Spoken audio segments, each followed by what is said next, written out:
Hello, everybody, and welcome to the latest episode of Sports Bazaar. I'm Mick Malloy, and I'm joined by Titus O'Reilly, who's been whacking away. I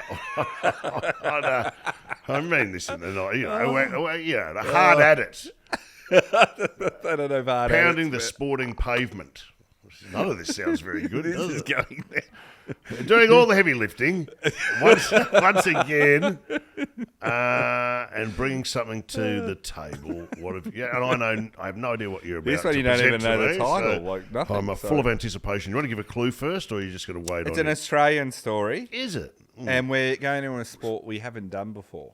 Because you did say this, I want a sport you haven't done before the other day to me. Yes. On our bonus episode. Netball. It wasn't netball. No, I'm just throwing them in. You're supposed to say yes or no. No, not netball. I'm going to say squash. No.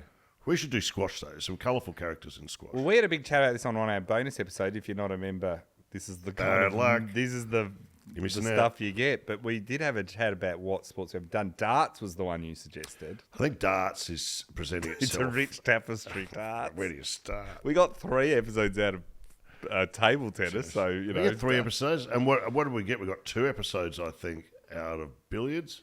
We have had a couple on billiards. We've had So All right. Handball. No. What about archery? close. So I'll tell you, it's the javelin.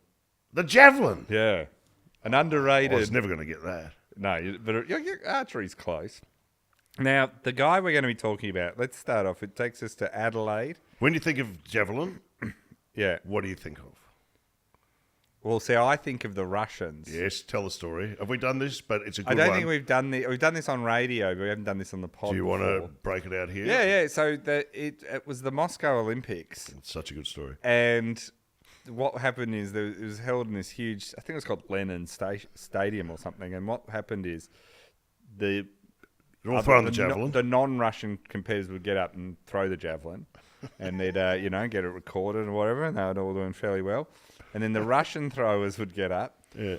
and the attendants in the stadium would rush and open these 2 huge doors that went into the At either stadium and let the wind come in. A and massive million draft would come in, and then they would throw it, and then They win by 40 it metres. would and then they would quickly run and shut the door. How good is that? Yeah. And it's a And then the victory. winning one didn't land, so a javelin has to land point down. It can't land just flat. It has to actually stick Yes. in the ground to count.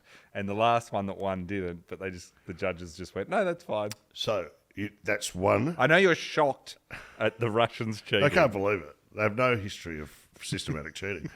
Here's the other one that I remember. The official who copped one right in the chest. That one. That was...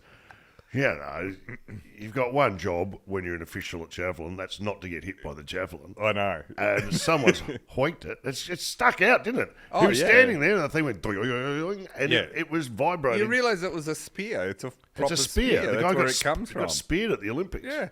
What about the one we did this in the 1900 Paris Olympics where they built the discus and javelin thing. They put the crowd too close to on the side, rather than behind the throws, right. they put them on the side, and so boy. javelins and discuses are going into the crowd. It's like when you watch the golf and you go, Yeah. I know they're good golfers, but seriously, he's got a 1 wood in his hand. Why are you that close? And there's a gap of about 9 feet on either side of that tee box. Yeah. You just feel that You're putting a lot of faith in a lot those of guys. faith into... When Robert Allenby goes up, I move. All right, so javelin. Oh, this will be good. Yeah, so we're starting in Adelaide. So on the 14th of December 1941 in Adelaide, South Australia, Reginald James Spears, Spiers, but Spears, Yes. perfect name for a javelin thrower. That's what he took up. He is born in South Australia. He has a fairly normal upbringing, but he shows talent as an athlete early on, even as a teenager, in a whole range of sports. Yeah. He plays everything, but he's big and he's strong. He ends up in his teenage years 6'5". Sure. So big guy. Is there a build for your javelin? I think tall and Powerful. strong. You know, it's that sort of. Whereas So- not your shot putter. Not your shot putter, which putter's is a little squat and wide. Okay. And you need to have a bit of speed as well, too, don't you? Yeah, so they got to, but I think the height helps as well. Like, I think and so he was a big, tough, athletic guy. How well are they trained? Like, what are they, just chucking stuff? I think it's just throwing spears. So what would they, in the gym, would they be I working imagine their they're core? doing. Yeah, I or imagine they're doing weights and their arms have got to be pretty strong, right? And then it's got to be technique and all that. Look, once again, I haven't researched how to be a javelin thrower. Yeah, I just thought you might have, factored that in. All right. I'm feeling great shame right now. Now, as a teenager, after playing a lot of sports, he takes up javelin, and almost immediately he becomes, while still a teenager, one of the best javelin throwers in Australia. Which, I mean, that's not. Why did you choose javelin? I think they were just getting him to do, like, remember when you're at school and they'd go, today in PE you're doing this, or if you're doing a little athletics or something, they go, And you see what you've got an aptitude for. And then I think he just was, like, from day one, he just, like, threw it 10 times further than anyone Well, else. this And kid's they got sort of it. went, you might have a future in this. Get him off to Javelin Uni. Yeah. Yes. Javelin High. That's where he went. Okay. So they've earmarked him from an early age I with also the think javelin. there's like 5 people that do javelins in Australia, so you're probably going to be up there. Like the pole vault. I always wonder at what point someone goes, you know what? That's I for reckon me. I'd be good at that. Oh, yeah. You know, what are you? It's like a racehorse that can't race, so they put it over the hurdles, and you go, well, you're doing high jump. Mate, get the guy a pole. Get him a pole. Get him a pole. See what it is. But at some point, someone has to make a big 'Cause surely that decision came as from- an athlete to Yeah. go, you know what? That's me. I'm going to tick that box. Of all the sports I'd like, what do you want to be when you grow up? I want to vault things. Because that's come from getting over rivers and stuff, isn't it? That must have been where that all started. Right, over vault- a moat a full moat. of crocodiles. Or a moat full of, I've got to get to the castle. I feel am I like we're gonna having do it? trouble getting into this episode. I'm Now, just asking some questions. I'm asking the questions that our listeners are you are. want to answer. You are the voice of the listeners. Now, he takes up being a javelin thrower and he becomes almost immediately one of the best javelin throwers in Australia. Still a teenager. In the 1960-61 season, so he is third at the Australian Track and Field Championships and second in 1961-62. So he's very good. This is so good that he ends up qualifying for the 1962 Commonwealth Games, which were in Perth, and he comes fifth overall still as a young guy. Fifth overall, he has a throw of 69.70 metres. So the top ones now get up to about 100 or a bit less. So he's very good. Now, during this competition, he meets and befriends a British javelin champion and record holder, a guy called John McSorley. And he's an English guy. They get along really well. Both enjoy hanging out, having a good time, and and so keep in touch. Spears then continues to compete the next year, but he doesn't quite do enough to make this year. He doesn't have a great year. He has a bit of an injury and a few issues. And so he fails to qualify for the 64 Australian Olympic team, right? So he's a bit like, I'm going to miss out. Sad. So he decides what I'll do is the only chance I've got, because we're entering winter here in Australia, is if I go to England, I can compete in their summer. And hopefully, if I get a big enough throw over there in a proper competition, I can still sneak into the Olympic team. Like, Well, obviously, they didn't have the hard rules. I thought they had these hard, I don't think fast then it amateur was as sporting quite, rules. and this was his kind of idea. I don't know whether it really had much of a chance of success or not, but this was his idea. Righto.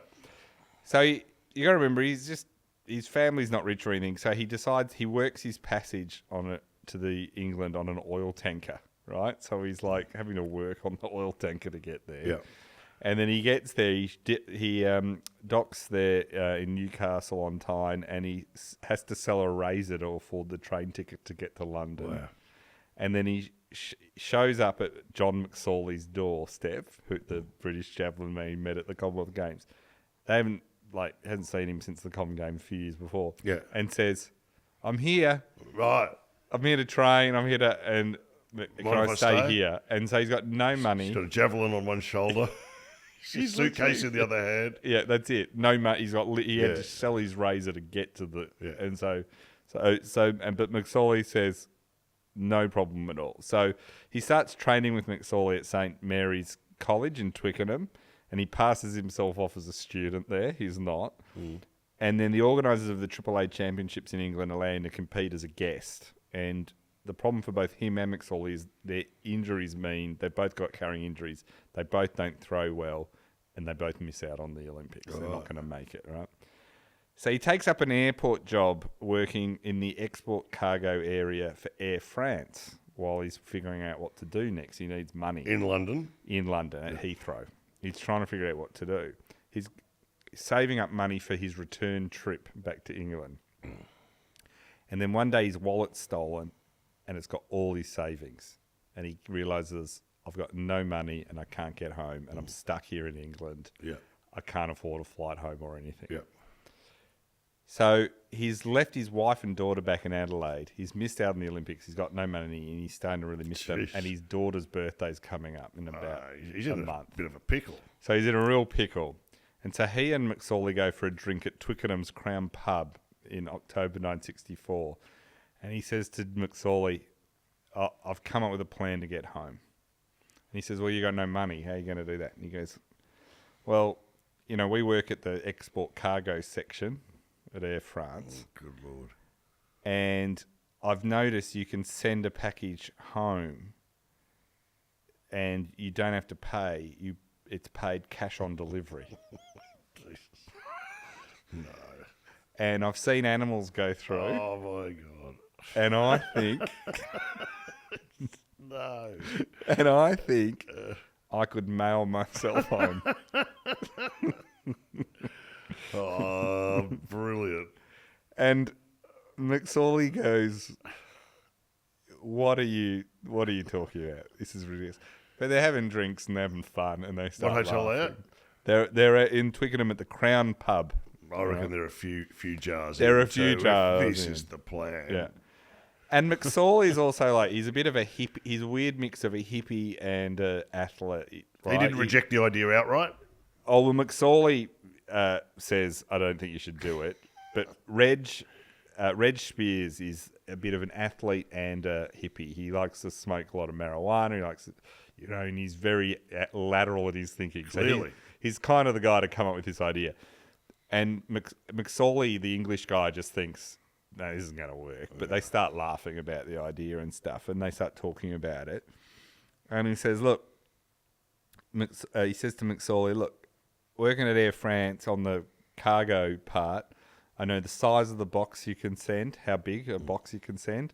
I know that you can send it cash on delivery, so we don't have to pay anything. It's more expensive to send the cargo than it would be for a ticket. But he says the benefit is, because McSorley says, what are you going to do in terms of paying? He goes, no, that's the thing. When I arrive in Australia, I wait, pop out of the box. We all have a big disappear, laugh. or no, I'll disappear, and they'll just find an empty box with a fake address on it. And who's going to pay? There's no one to pay, but also I'll be gone. Something's broken out of this box. Yeah, exactly. What's he going to say is on the box? Well, we'll get into this because they first start to say, okay. He also says, he says, so I've thought this out. I know what to do. Yeah, I've thought He it through. says, the journey's going to take 63 hours in the box across 3 continents. But he says, I'm not frightened of the dark, so I'm happy to do this. Can I ask, does he have to get off and get on another plane, or is it just all one flight? It's one flight, 3 continents? No, it's moving planes. So he knows that in the... Oh, this is great. He knows in the 1960s, cargo holds of all these commercial airliners are pressurised and heated. Now they don't do that as much. They'll pressurise some, or they'll have it at quite cold. They don't bother to heat them. But at this time, you could kind of get away with this a little bit. You got to remember, we're in the 60s. Airline security is nowhere near what it is now. Like, nowhere, both for passengers. There'd be and... no shoe bombers in the. Yeah, in it the was 60s. like, it was... So anyway, Spears works out, well, I'll be able to breathe inside the plane. The air outside is pressurised. The cabin will be pressurised. I won't be able to freeze to death because they heat it. So I've worked that bit out. I know the thing. I've worked it all out. I think I can do it. And he says to McSorley, it needs to be 5 foot by 3 foot by 2.5 foot, which is 1.5 metres by about 1 metre by a bit less than a metre. So it's quite a big box, but enough to have a man inside it, right? Yeah. McSorley listens to this, and Spears says to McSorley, "Could you build this box?" Because McSorley's got a bit of knowledge in woodworking and stuff. And McSorley said, "I knew Reg, and I thought he's gonna do it regardless. So if he's going to do it, I better make him a box that at least it's going to get him there." Yeah. So they start working out how to do this. So they build. Spears comes up with a thing that he wants to be able to. They work out the crate size. They design it that he can sit up straight-legged, so sit up but with his legs straight, or lie on his back with his knees bent. They're the only two ways he can For 63 hours. For 63 hours. Now, they work out that it's going to need straps and a belt to keep him in place when the box is moved by airport staff, so he kind of has to be strapped in. He needs to be solid. Yeah. So if they tip him upside down, he doesn't just go flying around. Yeah. They also work out that it would be good if it could be opened at both ends, so he could get up and move around once in the air. So you can open it once he's in the cargo that's hold. what they sort of work out. Well, if we open up each end, we can get out. You can get out, have a cigarette, stretch the legs, do whatever you need to do. Open some other parcels. See what's around. They also leave they call it at the time because of the currency a penny width gap. So sort of like 20-cent coin or something like that, gaps in some of the timber for ventilation, and so he can see out a little bit. Right? Yeah. They sort of work that like out. a peephole. So is that for breathing? That's for breathing mainly, and he can see vaguely if he's off a plane or in a plane a bit. So they work out all of that. So that's the boxes. So while the box is being built, they then just think, what are we going to put on the label on the box? What are we going to say the box is for? And so they're once again at the pub and they're chatting. Yeah. And they go, one of them says, I think it should be something for shoes, like some product, like maybe a chemical or something for shoes. Because I've gone for something fragile, so you can put they fragile. They do put fragile, and they also put this way up. So something to do with shoes. So they say something to do with shoes, and they decided some shoes, and they throw around a bunch, and one of them's like something like an emulsion or something, and then the other one goes, well, like a plastic emulsion, and they're like, one of them goes, is that even a thing? And he goes, I don't know. Whatever. So they go, yeah, let's put plastic emulsion. Okay. And they decide, so it's plastic emulsion for shoes. They work out they're going to send the box of plastic emulsion from the Southern Chemical Company at 87 Gloucester Road in London, which was a big industrial park at the time. But did exist? Did exist. Well, the street exists. The Southern Chemical Company did not exist. And they were going to send it to the Supreme Shoe Company in Perth, Australia, because the plane was landing in Australia, in Perth. So they decided that's what they're going to do, right? So that's where he plans to get off the plane? Yeah, he's aiming to get going off on to Adelaide. The flight doesn't fly to Adelaide these days. I think it flew to Perth, and that was it. So Reg goes down the airport where he works. He works in the cargo area, and he goes in. He chats. The paperwork. The box is still being blinged, but he's got all the paperwork. He's filled it all out, and he goes in. There's a clerk there, and the clerk says, "Right, sir," and says, "Like, give me a look at your paperwork." And they begin to read the forms. He begins to read it back to him, going, "Is this correct? Is this correct?" He's like, "Yep." And Reg is trying to act cool and like this is just something he does every day. And he goes, "Look, can we get paid cash on delivery? We've had problems with blah blah blah and all this sort of stuff." So he does all that sort of stuff.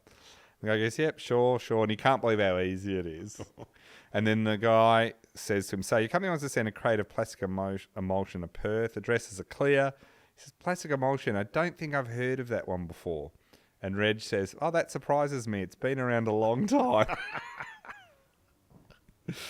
So the box is now built. All right. They have the paperwork. And on Saturday, October 17th, 1964, McSorley and two of his friends... This is the most harebrained scheme I've ever heard of. They load the box containing Spears onto a van and they drive it to the terminal at Heathrow Airport. See, the journry's begun. He's begun, He's already in the box. He's already in the box. I would have got into the box at the last possible minute. Yeah, no, they put him in and they unload him and the clerk weighs the box.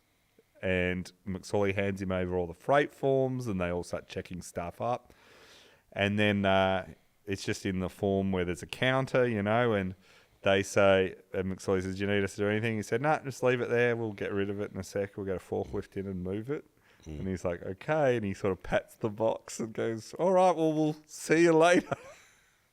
He takes off. Now, Reg is in the box and he's got a small bag. Yeah. He's got a small bag with, this is what's in it. Well, this is what he's got. He's got 2 tins of spaghetti. You know, that pre-stuff, Yeah, you know. sure. A bottle of fruit juice, a bar of chocolate, a packet of biscuits, fruit gums, a torch, a blanket, a pillow, 2 plastic bottles, 1 for water, 1 for Jeez, urine, It's only 63 hours. a suit, and his passport. What's the suit for? His plans at the other end to get out, put the suit on. He's in track. 'cause He's he in has track. to He's in yes. track pants and a t-shirt because he wants to for be in comfort. comfort. Yeah, but he's got a suit, so It's when like he's in first class. You know, you get your yeah, the Qantas pajamas. Now he also made sure he hadn't eaten for a week before the journey to slow his bodily Good functions call. as much as possible. So he Because was, I was going to say is yeah, that's the main. it's a big issue, that one, isn't it? Snapping one off. So he's lying there, and eventually he's picked up by a forklift. What? And he's moved into a warehouse, and he's put down. He realizes he's there, and he waits till the warehouse has gone quiet for the night, and they've locked the door and shut it all and everything. And he unscrews because he's kind of got this widget that he can turn these wooden things, and it will So open. one panel opens. And he up. can open either the top or the bottom because they figured out what if you get blocked on in on either one side. side or something. And so he gets out, and he's like, you know, can stretch at night and stuff, and he's waiting. Unbelievable. And It's like Ocean's 11. yeah, and he's standing there, and then he starts to see smoke coming under the door of the warehouse. And he's like, "Oh my God, the place is on fire, and I'm stuck here amongst all these wooden boxes. I'm going to die, and I can't get out." Didn't factor that one in. And then down he at the realises Hammersmith or wherever they were. It's right. Then he realizes it's fog, and he's like, "Oh, okay, it's fog." But then he realizes, well, it's fog. That means They're not gonna planes fly. can't take off. Oh, no. And it was true because London was covered in it and the airport was effectively shut down. So he had to wait, but in the day, everyone comes back to work, even though planes aren't flying to do stuff. So he has to get back in the box during the day for the whole day and be in his uncomfortable position. Even though nothing's happening. Yeah, and he's got a watch with him, so he keeps track of time, and it's 28 hours go by. So his already 63-hour trip has now become a 91-hour trip. And finally, after 28 hours, he's in the box, and a forklift comes along, picks him up, and takes him out to a plane and puts him in the cargo hold. And he holding the straps of he's the in belt, and suddenly he's in the air for a short trip to Paris. 'Cause Here it's we got to go go. to Paris first. First leg. First leg. So the minute the plane's taken off and sort of settled, and you know, he gets out of the box and he's dying for a leak, and he finds he'd eaten one of the spaghetti, so he wheezes in the tin. He's an idiot. He's gone too early on the spaghetti. So he wheezes in the empty spaghetti tin, Yeah. and then suddenly, because it's a very short flight, London to Paris, Yeah, it's to start descending. Yeah, it starts descending, and he's suddenly goes, "Oh!" So he jumps back in the box, puts his belt back on, gets the straps on, locks the thing, and then suddenly realizes I left the bucket of piss. the bucket of urine on top of another box. That's And got to it's be odd when they get It's to... just sitting there. So he says they land, and he's in the box, and the people people come out. The French baggage handlers come out in Paris. They go into the plane and they start unloading the stuff that's not going on to the next thing. And they find this can full of urine and think that the people in the baggage handlers In England. have put it on as a like horrible joke. And he says, proceed to say the worst things about the English that you've ever heard. He started a And war. he's just lying in there going, "Oh no!" So who knows? They might still be sending bottles of piss back between each other to this day. So anyway, he just went, "Oh, this is terrible." But he said, "Oh well." So finally, then the plane is a short stop in France. Next stop's a long flight. It's to Bombay, which is now Mumbai, but it was called Bombay in the day. And he's a long flight. He's getting out of the thing when he can. he can get out and move Bit around. over it by now. He's starting to get over it. There's not a lot of food. He's pretty hungry and he's trying to ration his He's food. still got a chocolate bar. He's got a chocolate bar and his fruit gums and another can of spaghetti. Surely there's another box containing food. Well, Has he no, thought I about think that? it's all pretty. He looks at it. He says it's all pretty like locked down. It's not like he can. It's crates of freight and stuff. It's not like anything particularly good at this one. So it's a long flight and he's very uncomfortable and he's been jostled around and it's not good. He can't sleep really. He's scared to sleep outside the box. So he has to sleep in it and he says that's not comfortable. So Hey, boo hoo. yeah, this was his your idea. mate. So he's so as this is going on, he's flying. He's barely slept at all, and he finally lands in Bombay. And this time he's remembered to keep the empty urine can with him, and he's managed to get a bit of plastic and a rubber band and put it over to stop it. So he's got another can now full of urine. But he's put plastic over it and a rubber band around it, but still it can leak if it tips. Yeah. So he's as they take him off the plane in Mumbai, he's holding the can with the urine, having to balance it. And the forklift almost drops him. And he's like, oh, God. Oopsie. So anyway, he gets out into Bombay and the forklift carries him, moves him around and puts him down on the tarmac, but upside down. So he's now dangling upside down, carrying a can of urine, trying to balance it so it doesn't spill on him. And it's Mumbai, so he's in the direct sunlight. They haven't put him in a warehouse. And it's humid and boiling hot. and Don't he's tell in me the he's going to direct have to drink his own urine. sunlight. Well, he's more like, and he says it's like a sauna. And he thinks, what's going on? And he realizes that they're all just having lunch. And to them, it's just cargo, right? They don't care. I don't care. They don't care. They've just put it there. So for hours, he's upside down in the boiling hot. So he starts to take all his clothes off because it's so hot. Well, you would. He's like, I've got to take. So he takes off all his clothes. He's nude, completely, hanging upside down.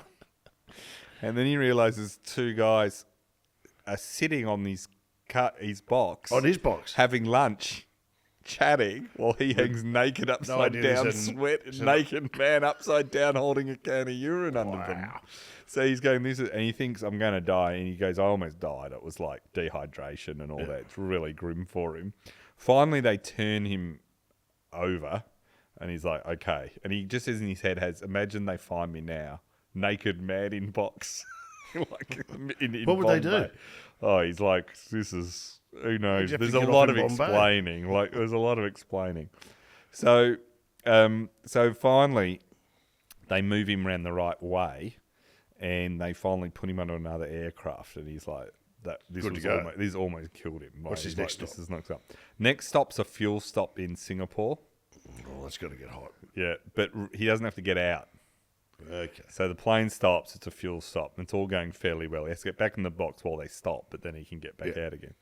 Finally, 63 hours, 21,000 kilometres or 13,000 miles later, Spears touches down in Perth. Jeez. The cargo hold opens, and he hears the Australian baggage handlers swearing about how loud the size of the crate is and how heavy it is. And he just knew he was home because of the excess, and he's like, thank God. Is he still naked or has he popped the suit He's on popped yet? No, he's popped the clothes on, but not the suit. suit yet, right? His box is offloaded and it's put in something called a bond shed, which is where the cargo goes that people have to come and pay for. So he's in there, and he said when they put me in the shed, he said the minute they left, I got out of the shed, got out of the box, looked around, and there was cartons of beer in there. And he said, I don't normally drink a lot of beer because he's normally smokes marijuana. Yeah. He gets out and drinks a bunch of them and just is like, great. And he then looks around and he tries to figure out how to get out of the bond shed. Yeah. And he realizes there's a padlock. Does he put the box back together, so it looks like He just puts the lid back on it. He gets into his suit. But no one goes, something's broken out of the box. No, he puts the lid back on, but and he puts his suit on, leaves rubbish and stuff in the box. Yeah. Nothing that can identify him, but he's got his passport and a few other bits and pieces, and that's it, right?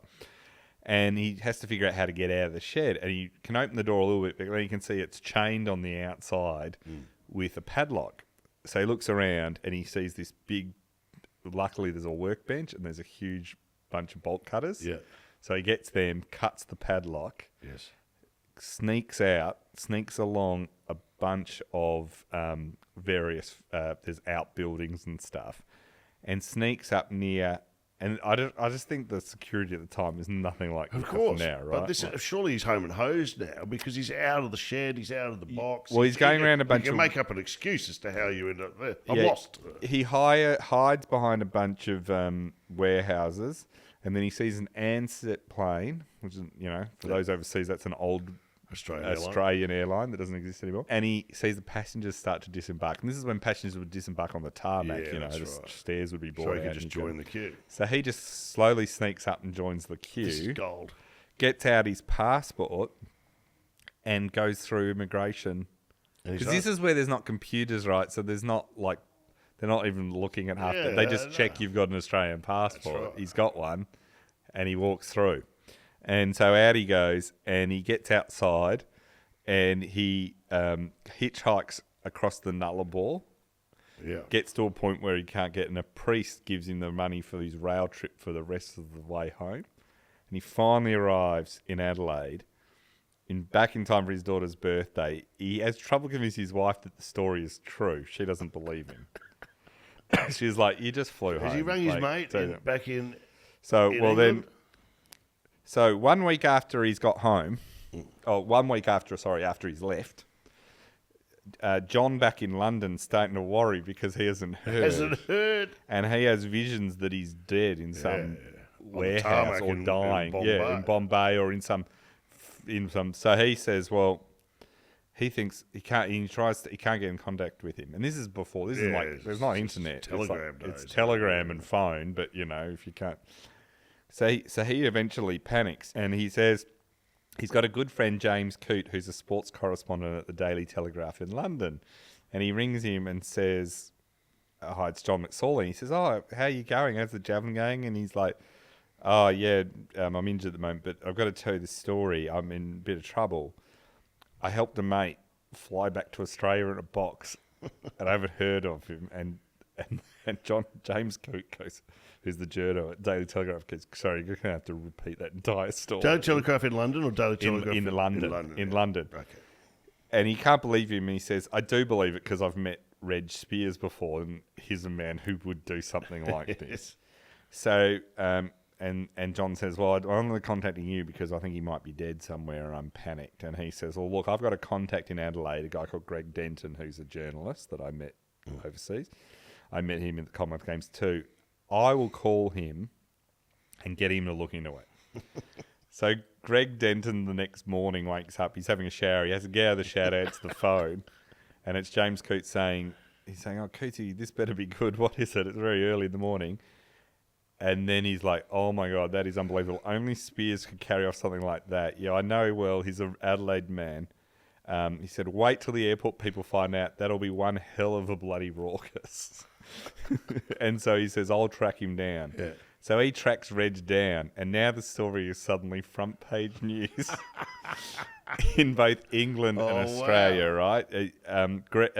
Reg says, I've never seen anything like it. It scared the hell out of my mother with the whole street blocked with media, and it would go on for weeks. It was pretty wild. He said, I got a telegram from a renowned Australian politician. He doesn't say who. And it said, a gallant effort by a real Aussie. Here's £5. It got so big that the international press were all over him, and he got inundated with interview requests and even advertising opportunities. All right. Oh, this is great. A few days after, so all this news breaks, and a custom officer is sent to find out. The custom officer's name is Jenkins, and he is standing at the front of the cargo shed in Perth Airport, and he's being told, find out if there's any truth in this bloke's story. And he's on the front. Reg is on the front page of the paper with his daughter and wife, and it says, together at last, and all this sort of stuff, And so he opens the Bond factory, the Bond warehouse, and he's got two other guys with him, and he says, right, we've got to go through and find this. And he goes, I almost hope we don't find it, because if we find this box and prove this guy's story, there's going to be hell to pay. So they go through, and the guy's going, what are we looking for? And he goes, well, I imagine it's a big bloody box. Just go look for a big bloody box. Finally, one of the young workers yells out, who's down the back of the warehouse, I think I've found it. And they go down there, and he's like, it's big enough. He climbs in to show it's big, and he goes, and there's stuff in here, there's a bottle of something, and tins with mouldy food, and they completely stink. So in the end, the airline, it comes out that this is confirmed, and the airline says, don't make him pay the fit. They don't charge him. They go, they know a good thing, right? He's a national hero. He goes back to competitive athletics straight afterwards, but he's completely famous. And he continues on. He eventually and his wife marry, and they have a second daughter, but they eventually separate not long afterwards. And he retires from athletics in 1979. And it's at this point he sort of lives in a house. He's earning money off advertisements and a few appearances and stuff. But it's, the appeal of the story is waning. Sure. Like there's only so many times they're going to hire a guy to do an ad who was famous 10 years ago. So one night he decides he'd read that an athlete should keep his mind, exercise his mind and his body. So he goes and does evening classes at a local high school. And he's in Adelaide still, and he meets a woman named Annie Hayes. And she sort of becomes the love of his life, right? So they're living together. They've got a bunch of friends, but they don't have much money, and it's starting to look pretty grim for them. They don't know how they're going to. So Reg has a plan, and the plan is this time is to smuggle something again, but this time not people. This time it's hashish, so the compressed marijuana. So he gets a group of 6 mates together, him and they're all couples. So 3 couples, and they have this plan. And the thing is, the pair number 1 would be given instructions, and it would be a man and a woman always to escape. They would fly to Bombay, and they would be in a hotel, and someone would come to the hotel, and without them seeing them, they would drop off the drugs. Yeah. They would then get on it, and they would put it in a hollowed out boombox or, big radio. Sure. Get onto the plane at the Bombay airport and take it and carry on, and then put it in the luggage locker above. Yes. And then they would land in Melbourne, and this is where Reg came up with the next bit. Rather than, they would leave it in the overhead locker. Then the next couple would get on, and they'd have bought the same seats on a flight to New Zealand in the same plane. Yes. Because it went on to that. They would get in, and then they would take the boombox off in New Zealand, hand it to another couple who would then fly it back to Melbourne or Sydney. Good Lord. And they learnt that if the flight was coming from Bombay, the feds would be all over it. But from New Zealand, they barely checked it. So these passengers looked like they'd just been to New Zealand and back, because it was just left in the overhead lockers. What could go wrong? So this was his plan, and it works. And it's the New Zealand thing is a stroke of genius, and no one is noticing, except one of the women that's working on it hadn't told her boyfriend what she was up to, and he starts to think, I reckon this woman my girlfriend is having an affair with Reg, right? Because she's always popping around to his house and then goes missing. Yeah. So he follows her one day and is sitting outside the cafe, and she meets Reg. She's actually telling him, I want out of this. Yeah. And then Reg says, fine, have out of it. She says, no worries, it's not compulsory, you can leave. But this other guy thinks, well, this just confirms my worst fears. So he goes back and goes through her room and finds a book with all dates and times and plane tickets and all this stuff. And it takes him a while, and he can't figure out, is she flying around with Reg doing what's... Yeah. And then it clicks. Reg is a bit of a hippie. That's what they're up to. They're running drugs. So he takes the book to the police to get revenge, because he thinks they're having an affair. This is not good. So they get sentenced. The Australian Federal Police come in and arrest them all, and they get sentenced. And once again, he's in the papers everywhere.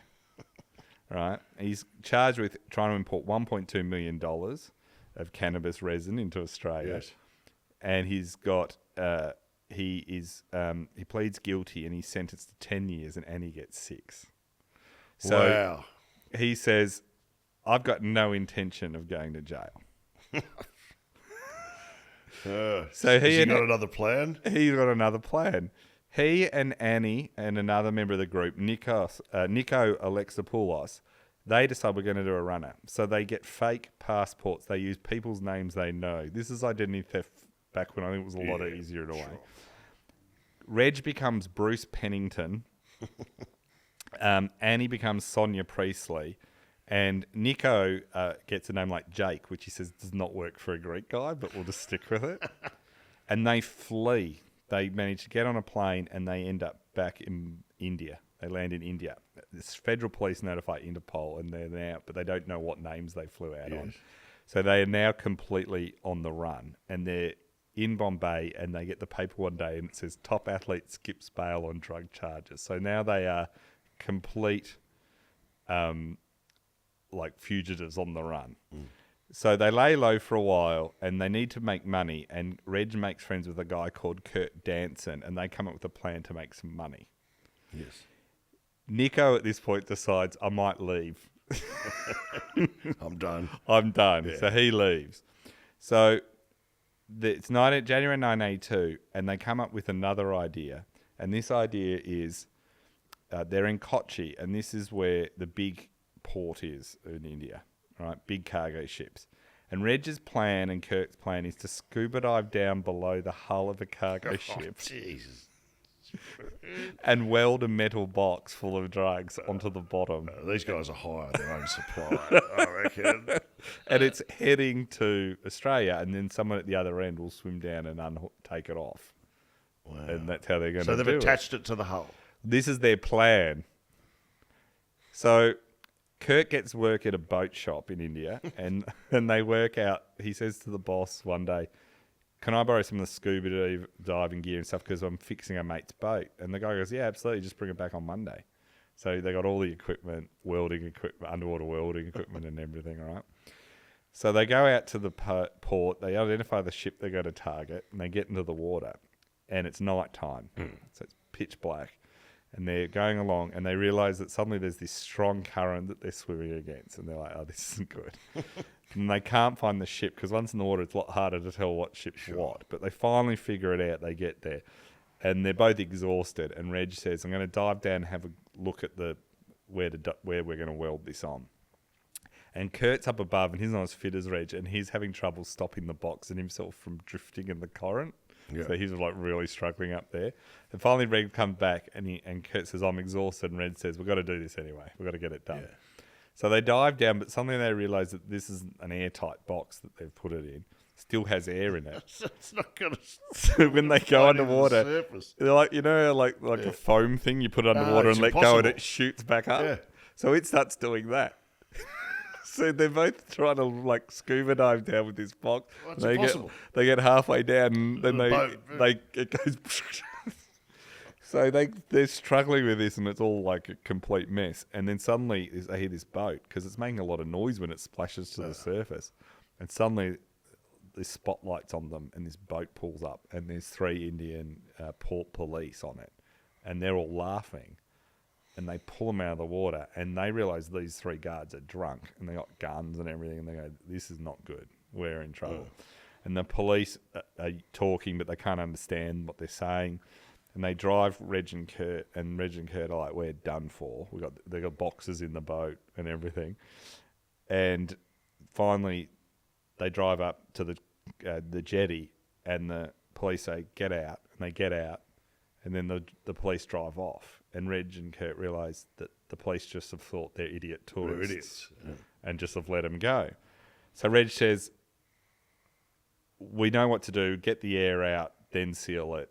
We can do this. We've learnt a lot tonight. We can do it tomorrow night. And Kurt's like, really? Do we think... is this going good, mate? So they go back to their separate... They're in a motel stay. And they go back to their separate rooms. And the next morning... Kurt's forgotten to put up a do not disturb sign on the thing. Yeah. So a cleaning lady comes in and she sees 2 wet diving suits on the floor. Yeah. And then Kurt passed out with sand all over the bed, and he'd cut his hand on the box the night before and hadn't covered up, so there's sand and blood everywhere, and he's so tired he's from the swim the night before, he's not moving. So she rings and gets the manager, and the police burst in, and they see it and think, US diving suits, Port City, this guy's a US spy. So they take him off and interview him, and through they're going, we know what you did, and he's like going, he's like trying to deny it, and they're going, and then he's like trying to deny it, and they finally say, do you know the penalty for espionage in India? And he suddenly goes, whoa, whoa, whoa, and dobs Reg in. So Reg is caught, and it's 83, and he's now imprisoned in India. But they don't know he's Reg Spears, right? Christ. And Annie is arrested too. Annie gets out after 6 months, but Reg is there for a year in Indian prison, and he makes friends with a lot of the mafia in Indian prison because he's the guy that everyone likes for some reason. He's got a good backstory. He's got a good backstory too. And finally he gets let out on bail for the court hearing. Yes. And he decides, well, I'm out of here. And he and Annie skip to Goa on the run. And they get new passports. And Reg decides he wants to be a Frenchman named Patrick Albert Claude Ledoux, even though he doesn't speak a word of French. Annie just decides to settle on a Annette Joyce Chamberlain. So they've now got a third identity. Yes. So finally they get there, and they manage to fly out of Goa and get to Mombasa in Kenya. They're tracking to Cape Town. That doesn't work. They end up in Sri Lanka. In 1984, they're arrested. This time they're trying to smuggle heroin. It's gotten worse, but this is to come home. Dear. So he's completely gone off the rails. He gets sentenced to death in Sri Lanka. Oh, dear. But a deal's done at the last minute with the Australian government. He gets sent home, and he can actually serve 5 years in Adelaide in prison, which he does. Maybe death sentences. Was it This 5 is years in Adelaide or death sentence? Annie has disappeared. They don't know where Annie's gone, and she turns herself in 1994 to an Australian embassy in Germany and says, you got me. I'm sick of being on the run. I want to come in from the cold. I want to come in from the cold. Her lawyer gets her a 6-month prison sentence after the judge accepts a psychological report that her crimes were the result of infatuation with Reg. So she gets off, right? Now, all of this, Nico had turned himself in not long after Reg was arrested in Bombay, so he was found and he served it. Reg is now 81 and lives in Adelaide. Well, get him on. He's coming in to confirm a few of those facts. You've done it again. That's a ripper. Who knew from the world of the javelin? Exactly. You could toss up one of the great sporting stories of all time. Thank you, Titus O'Reilly.